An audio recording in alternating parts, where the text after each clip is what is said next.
Hillary Clinton is having man trouble. No, we are not talking about Bill. We're talking about male voters. Take a look at some of the polling out this week.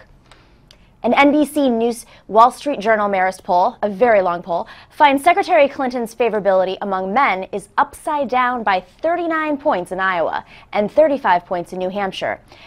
Vice President Biden and Vermont Senator Bernie Sanders have positive net favorability ratings in the Granite State. And she doesn't fare much better in the Quinnipiac National Poll, which shows she has a net favorability of -31 among men, and she's barely above water with women with a net positive just 2%. Why is Hillary Clinton doing so poorly with men, and what can she do to close this gender gap, guys? You can't put Humpty Dumpty back together. Can't put the toothpaste back in the tube, can't unring the bell. And Hillary Clinton, wow. We've known now, thank you, we've known now for about 25 years, at least in the public spotlight. And you can't rebrand her. As much as they're trying to on Saturday Night Live, people have made up their minds. And the more they hear from her, the more they say, I don't believe a word you're saying. And I think this week, what she did with trade was so blatant because she called that agreement, she helped write the agreement, called it the gold standard, and now she's saying, you know what, I really don't like it after all. In the end, Nomi, it's going to come down to that debate next Tuesday, CNN, Democratic debate. Probably about 8 million people watching, which is a lot more than have seen her to this point. And the focus will solely be on her, not anybody else really, just like it was with Trump. On her performance. On her performance and how she does and the questions she gets, which is very key. Do they ask her about the emails? Do they dig deeper into Benghazi? Do they ask her about all the flip-flops? Does she explain it correctly and credibly, which I doubt she can? Then that could either be a turning point for her or we continue to see the sink. Do you think that the trust factor, the Hillary trust factor, is having an effect on male voters as much as women voters? Oh, well, she's always had more strength with female voters. What strikes me as astonishing, though, is the extent to which her Democratic opponents have given her a pass on all of these issues. Bernie Sanders basically says, "Oh, I'm not running against Hillary Clinton. I'm running for my agenda." Well, that's noble, but that's not how you get the nomination. What's astonishing is that her numbers are falling this low without anyone inside her party really taking her on. That's going to be the real question in the debate on Tuesday. That's a very good point. Does Martin O'Malley finally step up?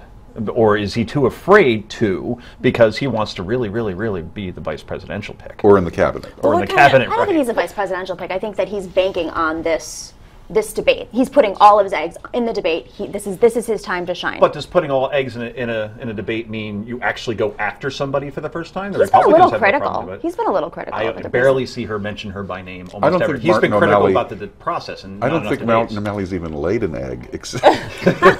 You make a good point. He's Poor pulling guy. at 1% for a reason. So, Gail.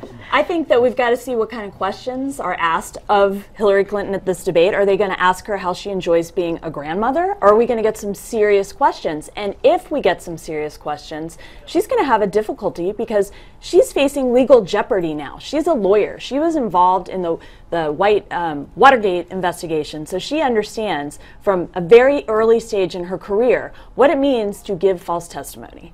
And so if we get some seriously tough, hard-hitting questions, I don't think it's going to happen. But if we do, she's going to have to decide, does she put herself further into legal jeopardy, or is she going to be responsive to the questions so she looks more trustworthy for the American voter?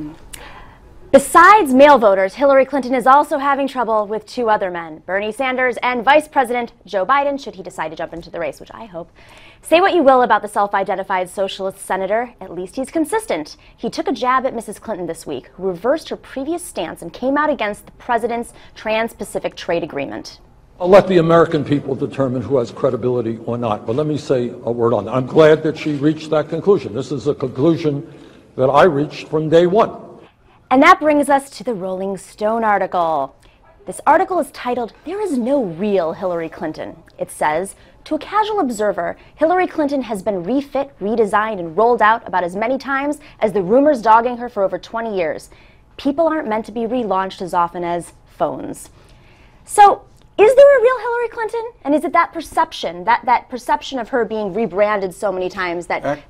Actually, there is a witness from Disneyland that one of the audio animatronic figures in the presidential lineup behind Abraham Lincoln escaped many years ago and bears a suspicious resemblance to Hillary Clinton. Really? Fascinating. I'm going back to my analogy that I've used on the show before. She is Claire Underwood.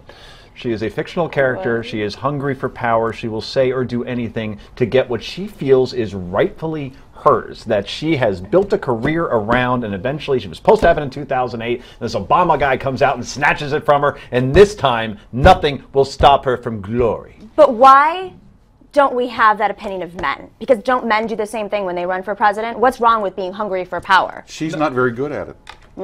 Thank you, John. Interesting. That's She exactly doesn't what I was gonna inspire. say. She's not inspiring. And I think men in particular want to have an inspiring leader.